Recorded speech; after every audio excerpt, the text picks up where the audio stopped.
Assalamualaikum warahmatullahi wabarakatuh. Saudaraku yang dirahmati Allah, kisruh nasab Habib keturunan Yaman semakin banyak diperbincangkan umat Islam Nusantara. Hampir semua lapisan memperbincangkan, mulai dari masyarakat umum, santri, kiai, bahkan para alim ulama. Hal ini tak terlepas dari apa yang ditampilkan para Habib keturunan Yaman ini di muka umat. Klaim-klaim mereka mulai dari mengaku sebagai zuriyah Rasulullah yang paling sah, hingga doktrin-doktrin sesat dalam berbagai kesempatan ceramah-ceramahnya. Karena masih banyak yang menulis di kolom komentar dengan kritik atau bahkan cacian, yang mengatakan, kalau channel ini sebagai pengadu domba umat, pembenci zuriyah Rasulullah, tak memuliakan Habib, hingga sumpah serapah yang menyumpahi masuk neraka dan lain sebagainya.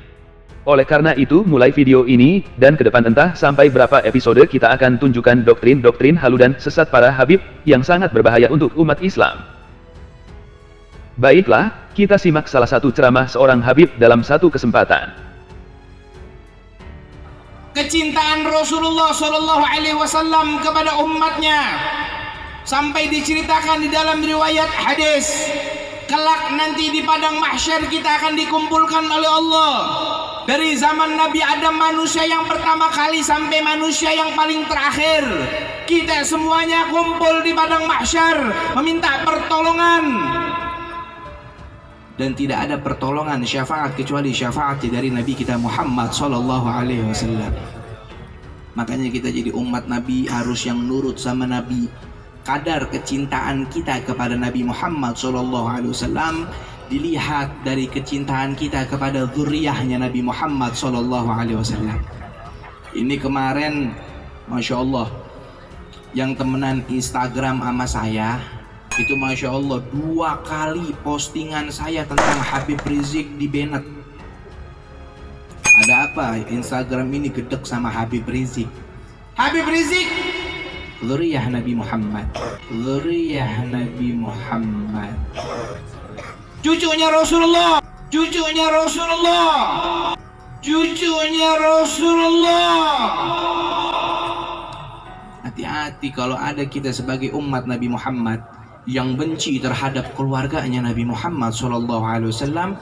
Rasulullah mengatakan di dalam hadisnya, man mata bughdi ali Muhammad mata kafiran walau kana aliman. Siapa orang yang dalam hatinya tertanam rasa benci terhadap keluarga Nabi, tertanam rasa gedek kepada keluarga Rasulullah, maka Allah akan matikan orang tersebut mati dalam keadaan kafir. Walaupun orang tersebut orang yang alim, orang yang punya ilmu, orang yang paham agama, akan tetapi di dalam hatinya dia jauh dari keluarga Nabi Muhammad. Dia gedek kepada keluarganya Nabi Muhammad, dia benci kepada keluarganya Nabi Muhammad, maka orang tersebut akan dimatikan sama Allah, mati dalam keadaan kafir. Tapi nggak sampai di situ, Nabi Muhammad mengatakan, man mata hubbi ali Muhammad mata syahidan walau kana jahilan.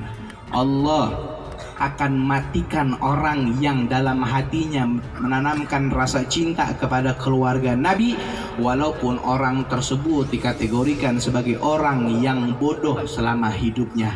Kalau dalam hatinya menanamkan cinta kepada keluarga Nabi, kalau dalam hatinya menanamkan rasa senang kepada keluarga Nabi, Allah jamin orang tersebut mati dalam keadaan mati dalam keadaan syahid. Nikmat dan keistimewaan orang yang mati dalam keadaan syahid, yaitu Allah Subhanahu wa ta'ala mempersilahkan bagi orang yang mati dalam keadaan syahid, dia bisa menolong 70 anggota keluarganya yang ada di rumah. Setelah kita menyimak ceramah Habib yang dikenal dengan nama Habib Ali bin Hud, alangkah bahayanya jika doktrin-doktrin menyesatkan diterima, apalagi sampai menjadi keyakinan umat. Doktrin yang selalu mereka sampaikan adalah selalu mendoktrin untuk selalu mencintai dan memuliakan anak cucu atau keturunan Rasulullah, dengan cara meyakinkan umat bahwa para Habib ini adalah zuriyah Rasulullah, dan jika ada yang tidak mencintai dan memuliakan mereka, maka akan mati dalam keadaan kafir dan akan dimasukkan neraka. Itulah jurus pamungkas yang sering mereka gaungkan agar umat menjadi takut, dan akhirnya percaya, sehingga mengikuti semua doktrin-doktrin yang mereka tanamkan ke dalam alam bawah sadar kita. Dengan mengeluarkan perkataan demikian, sesungguhnya orang awam saja bisa memahami mengapa mereka selalu berkoar-koar sebagai dzurriyyah Rasulullah. Jika benar Habib-Habib ini keturunan Rasulullah yang asli, seharusnya mereka malu mengaku sebagai cucu atau dzurriyyah Rasulullah. Mengapa malu?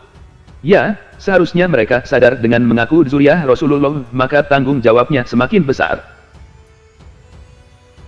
Bagaimana mereka harus menjaga lisan, akhlak, dan semua aspek dalam kehidupannya agar tak menyimpang dari ajaran Rasulullah. Jadi jelaslah mengapa mereka selalu berkoar-koar sebagai dzurriyyah Rasulullah yang asli. Itu dilakukan tak lain untuk menutupi siapa sebenarnya mereka, dan umat dipaksa percaya dengan berbagai cerita halu mereka. Dengan mengeluarkan doktrin-doktrin untuk meyakinkan umat, bahkan mereka sering memakai hadis palsu untuk menjual nasabnya. Sungguh keterlaluan.